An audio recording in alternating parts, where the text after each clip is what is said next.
Salut à tous, j'espère que vous allez bien, très heureux de vous retrouver pour cette vidéo débrief, pour cette vidéo impression à chaud après avoir été dans la salle pour les deux rencontres entre Australie et Puerto Rico, suivi de la tête d'affiche entre le Canada et la France. Alors impression à tiède on va dire, puisque les matchs ont eu lieu vendredi soir et j'enregistre cette vidéo, on est dimanche. Mais ça laisse le temps de digérer tout ça, donc c'était à Orléans, dans la Comet Arena, très belle salle, très beau complexe que j'ai découvert, que je ne connaissais pas, donc c'est bien que ces affiches aient eu lieu dans cette salle, c'était une belle vitrine en termes d'installation sportive pour ce qu'on peut proposer en France. Par contre, et ça m'a sauté un petit peu aux yeux, la salle n'était pas pleine, alors qu'on a quand même des têtes d'affiche ultra intéressantes avec dans toutes ces équipes des joueurs NBA, des joueurs majeurs. Ça n'était pas plein, il y avait des petits trous, c'était un peu clairsemé à gauche à droite, alors c'était plein à 90%, on va pas non plus raconter d'histoire, mais voilà, il y avait des petits trous dans la salle, la moitié des loges n'était pas occupée. Alors vous allez me dire oui, au milieu de l'été c'est pas évident, les loges c'est plutôt pour du corpo, c'est plutôt pour des sponsors, mais voilà, pour une double affiche comme ça aussi prestigieuse, et il y a encore des matchs aujourd'hui dimanche, c'est dommage de ne pas faire salle comble, à mon avis à cause d'une politique tarifaire de prix des billets qui est un petit peu déconnecté de la réalité. On applique une billetterie nord-américaine en termes de tarifs, ce qui ne correspond pas à la réalité des prix pour moi dans une rencontre sportive en France, aussi prestigieuse soit-elle, et je pense qu'il y a bon nombre de fans qui ont été dissuadés d'y aller à cause de prix comme ça qui sont un petit peu trop élevés,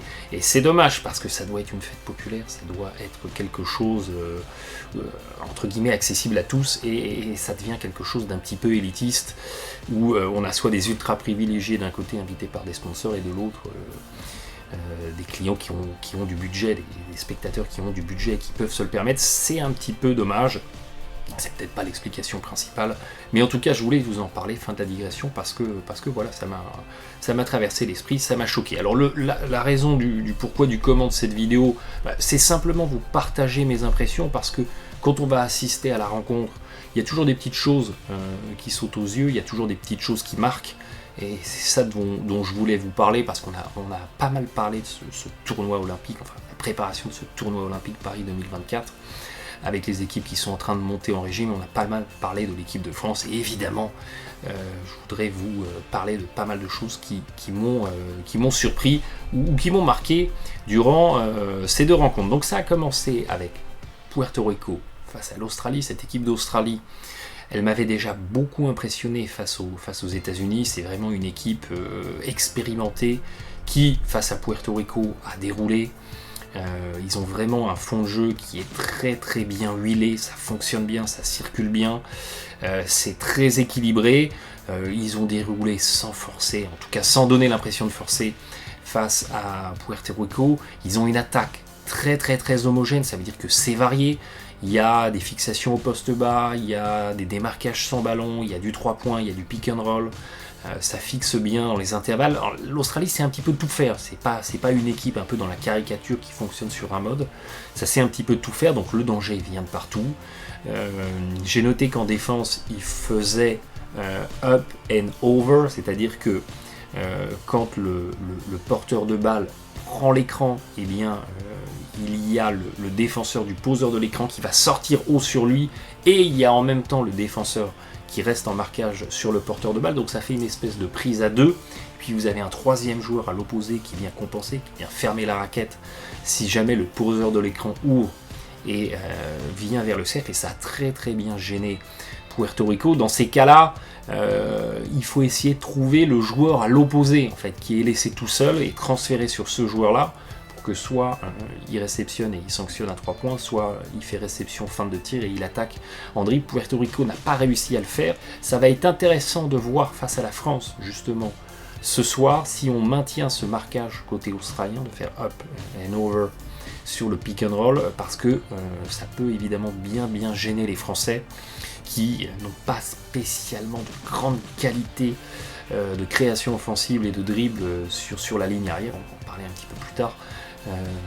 mais voilà, up and over, c'est par exemple comme ça que défendait Miami, si vous vous souvenez, dans les années Wade, LeBron James et Chris Bosh, et c'est très agressif, c'est très efficace, ça va bien neutraliser le porteur de balle, et ça a comme ça très très bien gêné Puerto Rico. En termes de joueurs, très impressionné par Dyson Daniels, qui est vraiment un mur.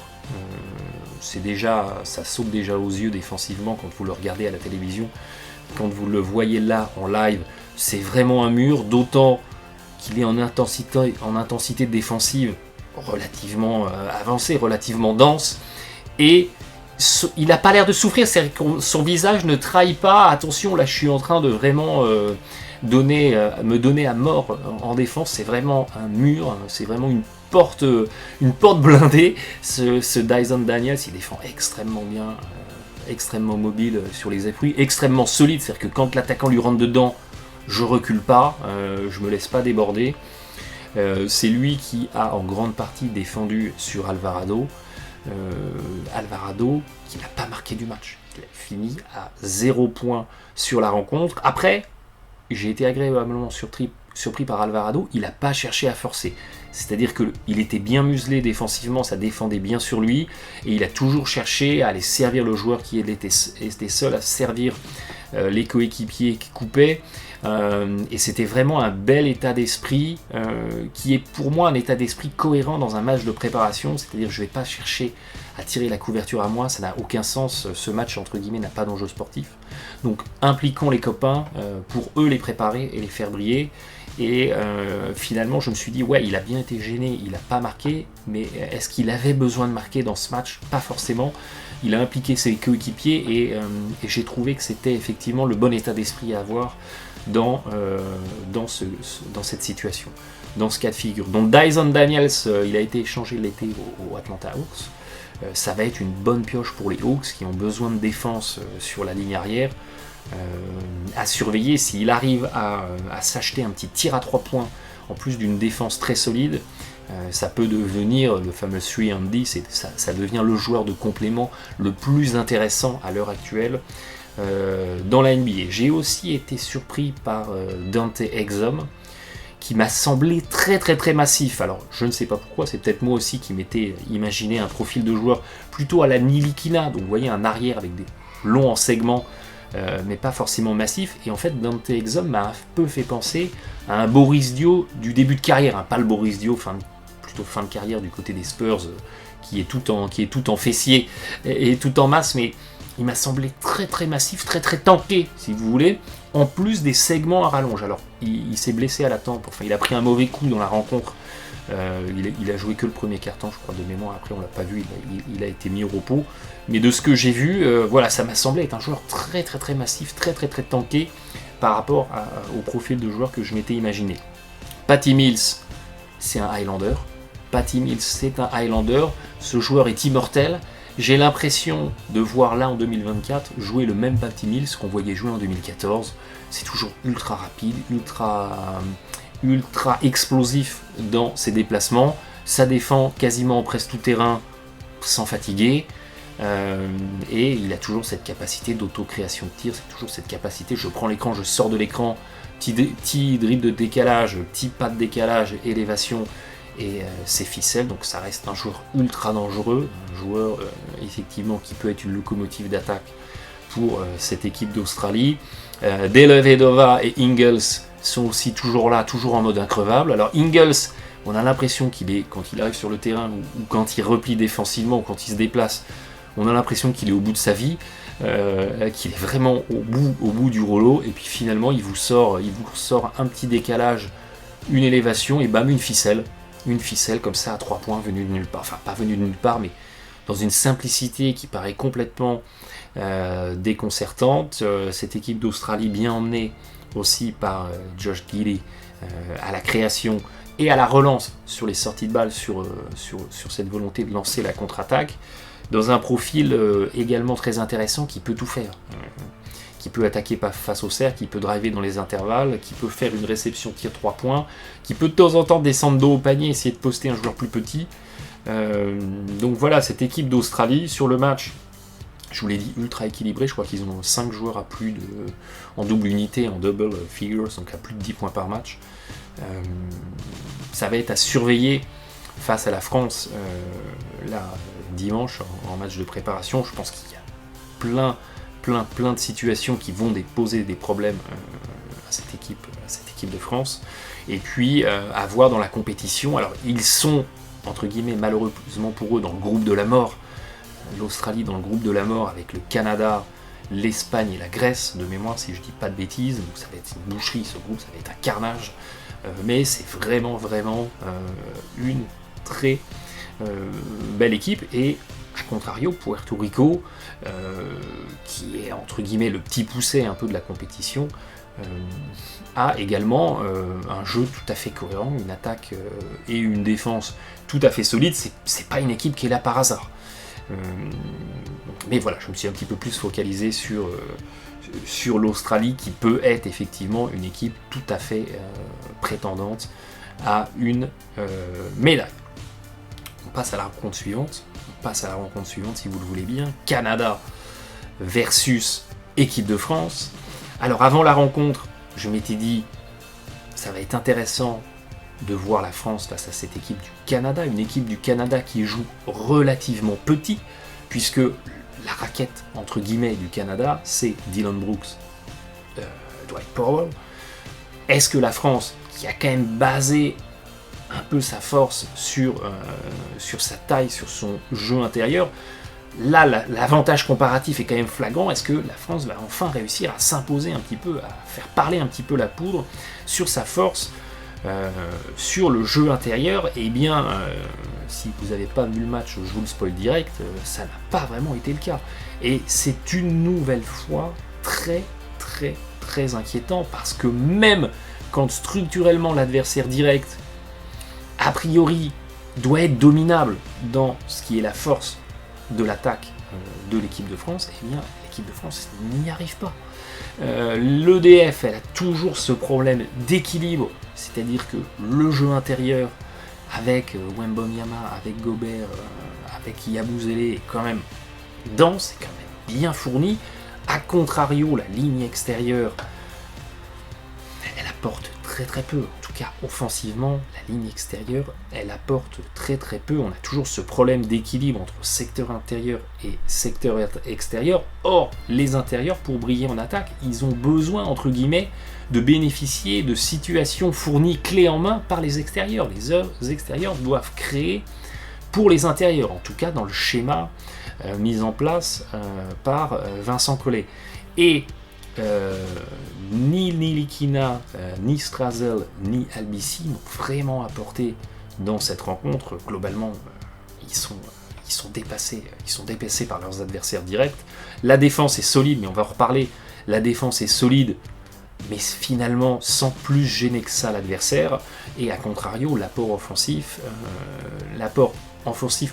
quand ils se créent des paniers pour eux-mêmes, ou quand ils fixent la défense pour créer pour les coéquipiers, il est très limité. Et ça, on en parle depuis longtemps, c'est un problème récurrent, et ça devient de plus en plus flagrant à chaque match. Donc ça, c'est inquiétant. Ça, c'est très inquiétant, parce que c'est pareil, maintenant, les adversaires directs de l'équipe de France, ils ont fait un peu de scouting vidéo. S'ils ont une équipe de coordinateurs vidéo un tout petit peu digne de ce nom, ils ont regardé les matchs et ils ont compris que face à l'équipe de France, il suffisait de presser un petit peu la montée de balle pour aller enrayer le jeu d'attaque, parce que vous allez faire perdre 8, 9, 10 secondes à permettre au meneur adverse d'arriver sur sa mise en place.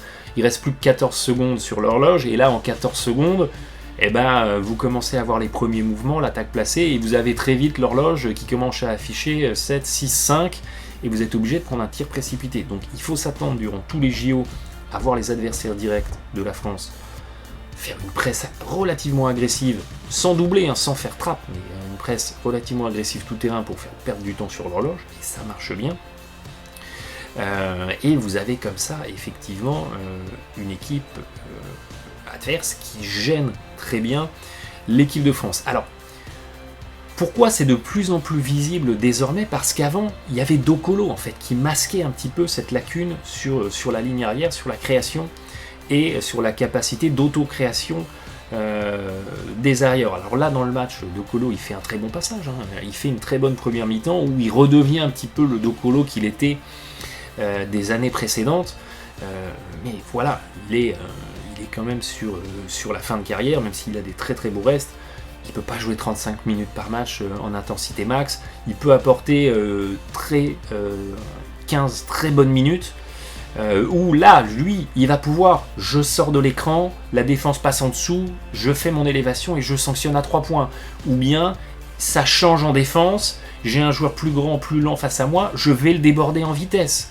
On l'a vu face à l'Allemagne, on l'a encore vu face au Canada. Le Canada, globalement, en défense, il change sur tous les écrans. Et ils ont une ligne relativement homogène, donc c'est cohérent de le faire. Quand ça passe sous les écrans face à l'équipe de France ou quand ça change sur les écrans, on n'exploite pas les mismatchs. Les situations ne sont pas exploitées. Vous savez que sur cette chaîne et sur mon Twitter, on a été des grands défenseurs de Linikina. Combien de fois on a lancé un Free Frankie quand il était en Petréonix. Malheureusement, on va appeler un chat, mais Frankie, il est mauvais. Frankie, il est terriblement mauvais sur ses matchs de préparation. Son apport est très très faible. Son apport est très très très faible. Alors oui, à la défense, oui, ça gêne bien. Et encore, la défense de l'équipe de France, elle est solide. Combien de paniers en transition, combien de paniers faciles en attaque, la très bonne défense de l'équipe de France génère? Quasiment pas. Je n'ai pas souvenir de beaucoup de séquences en transition ou en contre-attaque grâce à un stop défensif. C'est-à-dire qu'on gêne bien, on fait les stops défensifs, mais c'est pas converti derrière en panier facile en transition. Tout semble en fait en attaque compliqué. C'est-à-dire qu'il n'y a rien qui semble fluide, il n'y a rien qui semble évident en attaque.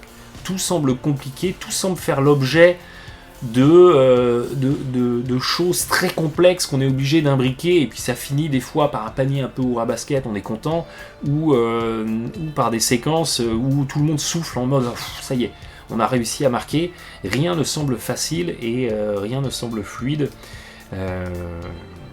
C'est dommage, et c'est vrai que cette incapacité de la ligne arrière à vraiment être explosif, à vraiment réussir à créer les séparations.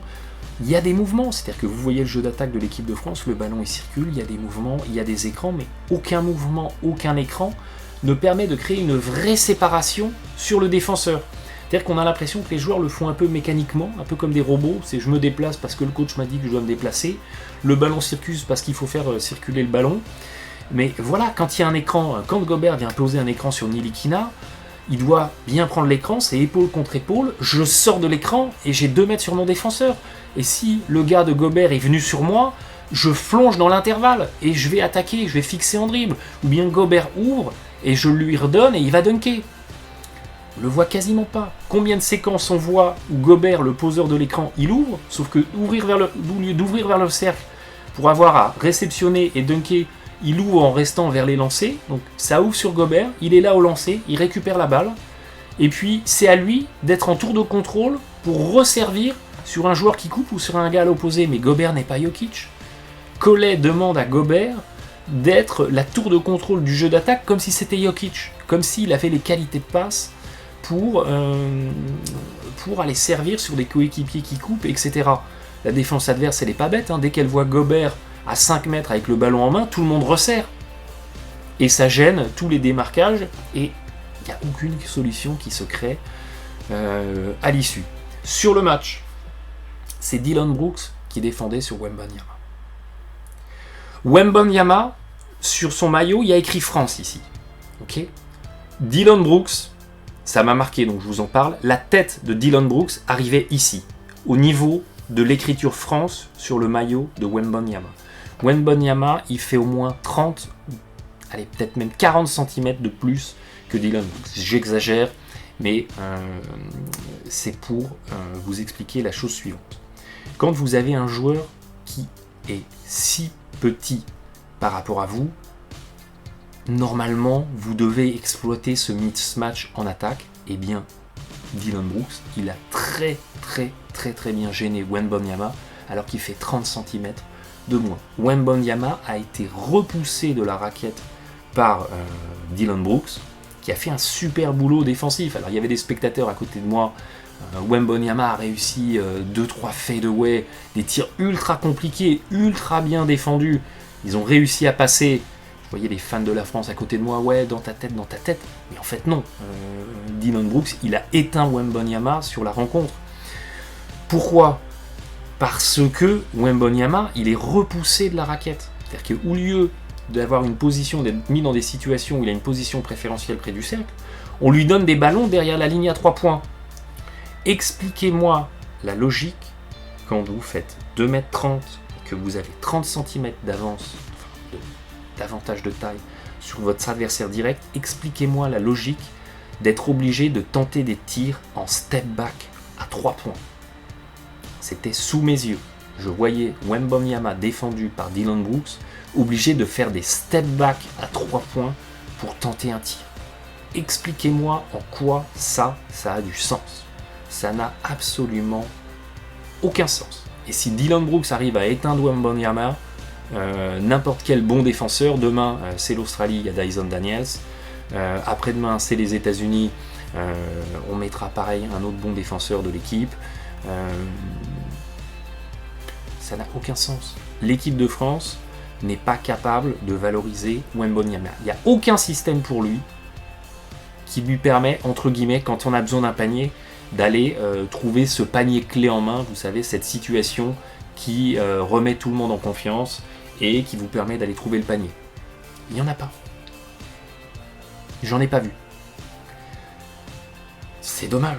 C'est dommage parce que, honnêtement, sur ce match, j'ai vu Wembanyama frustré. Alors, c'est un bon camarade, il le montre pas. C'est pas le gars qui va revenir sur le banc en balançant les serviettes et en gueulant sur tout le monde. Mais on voit, ça m'a sauté aux yeux parce que évidemment sur le terrain, vous voyez quand vous êtes dans la salle, vous voyez les visages, etc. Wembanyama, il est frustré. Il a raison d'être frustré. Il a rien pour être valorisé sur le terrain. Dès qu'il a le ballon, c'est à 3 points. Et pour se démarquer, il est obligé de tenter des tirs en step back parce que la défense surcharge sur lui. Ça n'a aucun sens. Quand vous avez 2m30, vous faites de temps en temps attendre Wembanyama le long de la ligne de fond, là, dans le dunker spot. Vous avez une fixation à l'opposé, l'aide vient et vous balancez le ballon dans les airs. Vous balancez le ballon dans les airs, à peu près n'importe où près du cercle, Wembanyama, il va le chercher et c'est un alley-oop. On n'en voit pas. On n'en voit pas de la rencontre. C'est dommage. Pour ne pas dire, c'est triste. Alors Dillon Brooks, il a passé toute la soirée à se faire huer. Merci pour la réputation de dirty player, sa réputation de bad guy, de mauvais garçon, et pourtant il a été extrêmement propre sur toute la rencontre. Moi j'ai pas vu un seul mauvais geste. C'était dans l'esprit des Jeux Olympiques, mais il a fait une rencontre très très propre, et c'est à mettre à son crédit, mais je le répète, il a extrêmement bien défendu sur Wembanyama, malgré un déficit de taille absolument colossal. Donc voilà pour moi ce jeu d'attaque de l'équipe de France où on cherche systématiquement à dérouler des relations en high-low, vous savez, donc c'est par exemple Gobert qui pose l'écran sur Ntilikina, Ntilikina resserre Gobert qui ouvre non pas vers le cercle mais vers l'extérieur, et là on essaye de retrouver Wembanyama qui se met dans la raquette, sauf que ça soit à Gobert ou à Wembanyama de faire la passe, pour moi c'est un non-sens, parce que quel est le péché mignon de Wembanyama sur sa saison de rookie? Quelle est la chose qui est vraiment son défaut majeur sur sa saison de rookie? C'est les pertes de balles. Wembanyama sur sa saison de rookie, il perd énormément de ballons. Et là, Collet lui demande d'être celui en attaque qui gère les passes, de transfert vers les coéquipiers. Mais en fait, c'est pas dans son registre. Wembanyama, oui, il peut fixer et ressortir quand la défense cherche sur lui. Mais là, et Gobert et Wembanyama, ils sont chargés d'être un petit peu les relais pour trouver les coéquipiers qui coupent. Qu'est-ce qui se passe? Ouais, ils cherchent les coéquipiers qui coupent, sauf que c'est des mauvaises passes, ça finit en ballon perdu. 20 ballons perdus, je crois, face au Canada. Derrière, c'est un carnage. Déjà que l'attaque est laborieuse, vous abandonnez comme ça des ballons perdus et c'est un carnage. Donc, je suis inquiet. Voilà, je vous le dis, je suis inquiet. Je vous l'ai déjà dit sur Twitter, je ne peux que le redire. On va pas se raconter d'histoire. Le ballon circule, je m'étais noté ça. Voilà, on en a parlé. Il n'y a pas de séparation, il n'y a pas de ligne arrière qui initie quelque chose, qui exploite les mismatchs. C'est très très très dommage. Fournier et Koulibaly, ils sont des armes offensives intéressantes, mais c'est pareil, c'est pas entre guillemets leur fond de commerce que d'être celui qui, balle en main, va exploser en sortie des écrans, va s'engouffrer comme ça dans les intervalles pour fixer la défense et décaler. Eux, ils sont bien justement si un autre joueur s'occupe de la fixation et puis ça renverse sur eux et ils s'élèvent pour tirer à 3 points, ou ça renverse sur eux, feinte, et je vais driver dans l'intervalle parce que mon défenseur a sauté. Donc là, ce qu'on a vu face au Canada, c'est que l'avantage de taille, en fait, il a généré aucun bénéfice. C'est-à-dire que même quand on domine en taille l'adversaire direct et qu'on devrait pouvoir imposer notre force, qui est le jeu intérieur, qui est cette taille en cumulé extraordinaire, eh bien on n'y arrive pas. Ça ne sert à rien. Alors oui, on fait presse tout terrain. J'ai vu Francky, j'ai vu Strazel, j'ai vu Albici, j'en ai vu d'autres faire presse tout terrain sur la montée de balle du Canada. Aucun effet. Aucun effet à l'américaine, mais ça saute aux yeux quand vous le voyez en live. SGA, RJ Barrett, Nimbard, vous pressez fort sur eux sur la montée de balle. C'est comme si moi je sortais dribbler tout seul un dimanche matin au playground. Les mecs, ils sont dans une telle facilité, dans une telle aisance, dans une telle dextérité. 2-3 petits dribbles entre les jambes, un décalage, un enroulé, un dribble dans le dos, et voilà, ta presse, je l'ai passé. Ok, what else? Extraordinaire. Donc voilà, le Canada a bien joué le coup. Dans un jeu, ce que j'appellerais un jeu nord-américain, c'est-à-dire de la fixation en dribble, des écrans hauts, je sors bien de l'écran, je vais fixer. Si j'ai un mismatch face à un Gobert par exemple qui viendrait sortir sur moi, je split dans l'intervalle et je vais au bout en lay-up, soit je fixe la défense et je décale. Et on a vu comme ça des décalages, des fixations de décalage. On va resservir Olynyk, on va resservir Barrett, qui sanctionne à 3 points, et derrière ça fait complètement imploser la défense de l'équipe de France. SGA, il n'est pas le joueur qu'il est pour rien. J'ai été très impressionné par sa capacité à créer la séparation sur le défenseur après l'écran.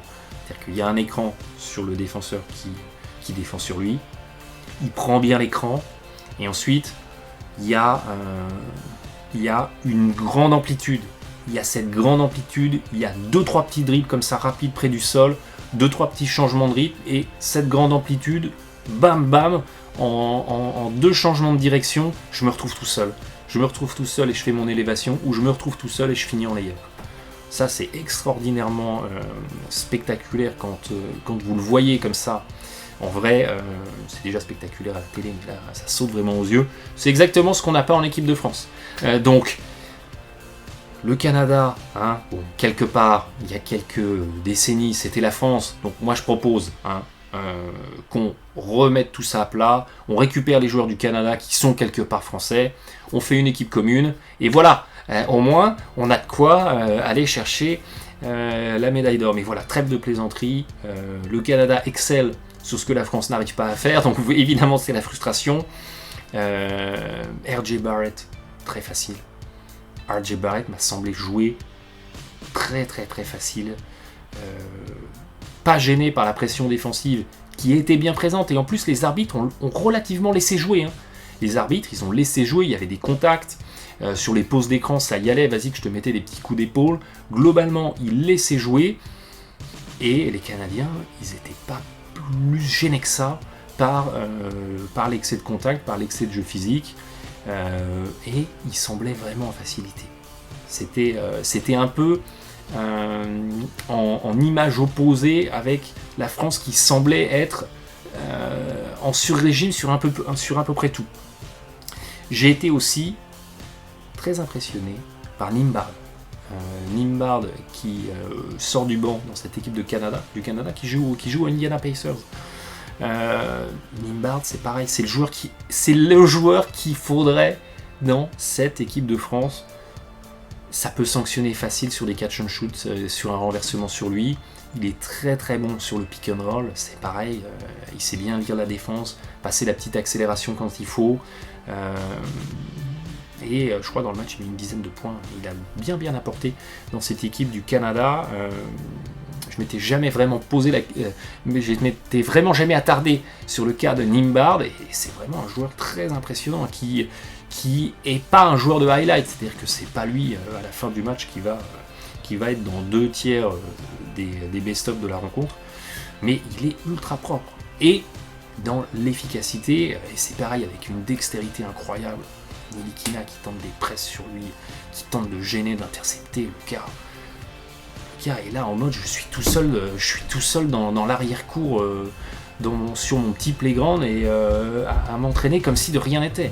Ça en est déconcertant de facilité et du coup ça a posé bien des problèmes à l'équipe de France. Donc voilà, je ne peux que répéter mon inquiétude que je vous ai déjà formulée sur Twitter dans ces matchs de préparation. On a vu pour l'instant beaucoup d'équipes qui étaient d'un niveau supérieur à ce que l'équipe de France pouvait proposer. L'Allemagne m'a semblé supérieure, le Canada me semble supérieur, la Serbie a été supérieure, l'Australie, ça sera à voir ce soir. Pour moi, c'est pareil, propose un jeu plus équilibré et d'une qualité supérieure à ce que l'équipe de France peut proposer. Ça commence à faire beaucoup dans une compétition où on veut prétendre à une médaille. Après, sur un match, tout est possible.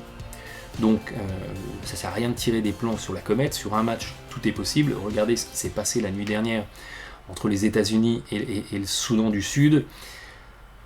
On est passé à 2 doigts, entre guillemets, d'un exploit. Oui, c'est qu'un match de préparation, mais on est passé à 2 doigts d'un exploit parce que les Américains ont fait de l'États-Unien de base, c'est-à-dire excès de confiance face à une petite nation. On joue pas vraiment. En face, le Soudan du Sud, il joue à fond.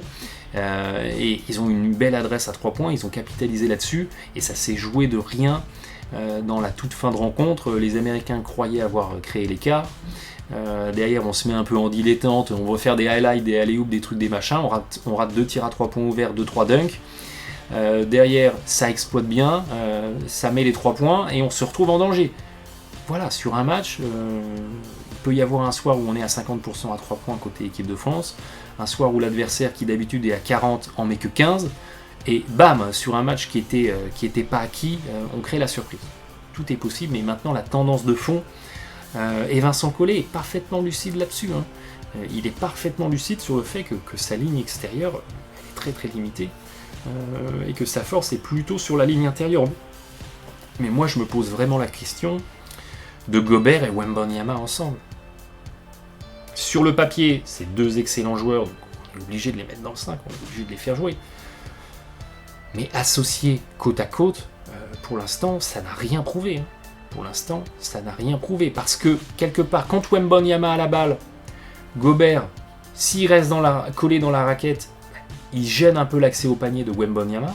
Et si, quand Wembanyama a la balle, Gobert s'écarte, il n'est pas un danger à 3 points.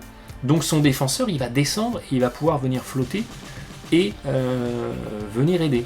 Et puis, à contrario, Gobert, vous nous donnez le ballon dos au panier, il va pas pouvoir apporter une petite séquence de jeu au poste bas. Mathias le sort, l'a très bien fait dans le Canada. Il est servi dos au panier, il arrive à passer un petit drop step, un petit mouvement et à mettre un panier près du cercle. Gobert ne sait pas le faire. Donc quand Gobert a la balle en attaque, que fait Wembanyama? Il tente de se démarquer, mais c'est à Gobert du coup de tenter de lui faire des alley-oops, des choses comme ça. C'est pareil, on en revient à ce scénario qui n'est pas cohérent. Combien de fois on voit Gobert à 5-6 mètres du panier? Ça n'a aucun sens. Moi je me pose vraiment la question de l'association des deux. Je me demande si ça serait pas plus pertinent d'avoir Wemby avec Gershon, parce que Gershon il peut s'écarter et du coup laisser la raquette ouverte à Wemby, ou bien Gershon avec Gobert, c'est pareil, parce que Gershon peut s'écarter. Il y a une vraie question pour moi de ce qu'on a vu pour l'instant sur l'association Gobert-Wembanyama. Je pense que Collet ne touchera rien durant la compétition, en tout cas dans le 5 de départ. Mais je me pose vraiment la question, parce que regardez en NBA, première moitié de saison, deuxième moitié, quand Wemby est entre guillemets utilisé vraiment en pivot et qu'il a la raquette pour lui et qu'il a 4 Spurs autour qui gravitent autour de la ligne à 3 points pour lui laisser des intervalles, pour étirer l'attaque, ça lui a bien réussi. L'équipe de France n'étire pas son attaque. Au contraire, l'équipe de France la compacte, ce qui limite les intervalles et ce qui oblige Wemby à être en autocréation de tir sur des fadeaways à 5 mètres ou sur des step back à 3 points, face à un joueur qui est 30 cm plus petit. Expliquez-moi comment ça peut avoir du sens.